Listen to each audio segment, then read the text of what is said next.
आपने high level project अभी भी बोला था, तो हाई लेवल प्रोजेक्ट आपके अकॉर्डिंग किस टाइप के हो सकते हैं जो लोग रिज्यूमे में अपने ऐड कर सकते हैं? बेसिक बड़े सारे जो आजकल चीज़ें चल रही हैं, फॉर एग्ज़ाम्पल एक अमेज़न हो गया, एक ई-कॉमर्स सिस्टम हो गया, राइट? वो राइट, एक हो सकता है कि मैंने अपना एक ई-कॉमर्स सिस्टम बनाया, राइट? उससे आपके अपने फंडे भी क्लियर होंगे और आपका पोर्टफोलियो में भी रखने के लिए you know, you will get a place holder कि let's say I created an e-commerce system, right? कल को अगर आपको कोई अच्छा प्रोडक्ट मिलता है तो you can obviously scale that as well. एक और चीज़ हो सकती है जैसे social network, for example Facebook हो गया, वो एक अगेन एक प्रोजेक्ट हो सकता है जो आप बना सकते हो, राइट? कोई राइट। एक सिंपल एक लॉगिन ऐप बना लो, that is still a project. Probably आप उसको रिज़्यूम में नहीं रखोगे, बट वो लॉगिन ऐप एक बारी आपने बना लिया तो वो आप हर जो भी आप सिस्टम में आप क्रिएट करोगे, उस हर सिस्टम के आगे वो आपका लॉगिन ऐप खड़ा हो जाएगा, राइट?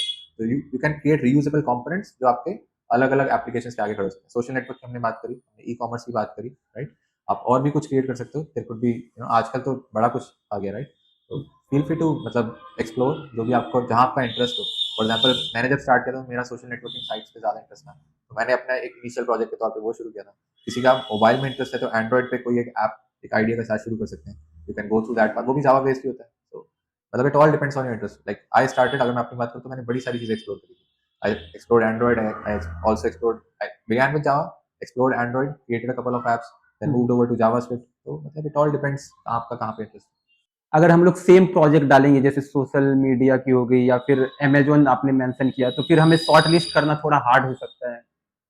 नॉट नेसेसरी, जैसे मैंने कहा, आपके जनरली राउंड्स होते हैं फोकस बेस्ड। फॉर एग्जांपल किसी राउंड का फोकस डीएसए पे होगा, राइट? किसी और राउंड का focus for example system design पे होगा, राइट? किसी थर्ड राउंड का फोकस हो सकता है, आपकी आजकल मशीन कोडिंग राउंड्स भी चल पड़े, राइट? तो यू वो आपसे एक्सपेक्ट करेंगे कि अच्छा आप एटलीस्ट एक सैंपल कुछ हमें लिख के दिखा सकें, राइट? तो एज लॉन्ग एज आपके पास इनिशियल नो हाउ है, बेसिक नो हाउ, एक एपीआई को अगर मैं कॉल करूँ फॉर एग्जांपल फ्रंट एंड से, वो रिजल्ट्स लाके मेरा डिस्प्ले कर दे, वो एक बेसिक मशीन कोडिंग राउंड है। बट अगर आप शॉर्ट लिस्टिंग की बात करें उससे पहले कि रिज्यूम देख के कोई आपको शॉर्ट लिस्ट करे, तो उसके हुँ, लिए कुछ फैक्टर्स हैं, जैसे आपका लिंक्डइन प्रोफाइल आप ऑप्टिमाइज कर लीजिए, राइट? लिंक्डइन के ऊपर आप मेंशन कर सकते हैं, फॉर एग्जांपल अगर आप कोड फोर्सेस या ऐसे प्लेटफॉर्म्स अगर यूज करते हैं, हुँ, राइट? हुँ। कॉम्पिटिटिव प्रोग्रामिंग वाले, आप उनके आप अपना लिंक दे सकते हैं, अपना गिटहब का लिंक दे सकते हैं। अब इससे क्या होता है, आपने अपने रिक्रूटर को एक मौका दिया टू ग्लांस कि आप कहाँ-कहाँ पे क्या-क्या कर रहे हैं, राइट? लिंक्डइन के ऊपर आपने दे दिया कि ये मेरा ओवरऑल प्रोफाइल है।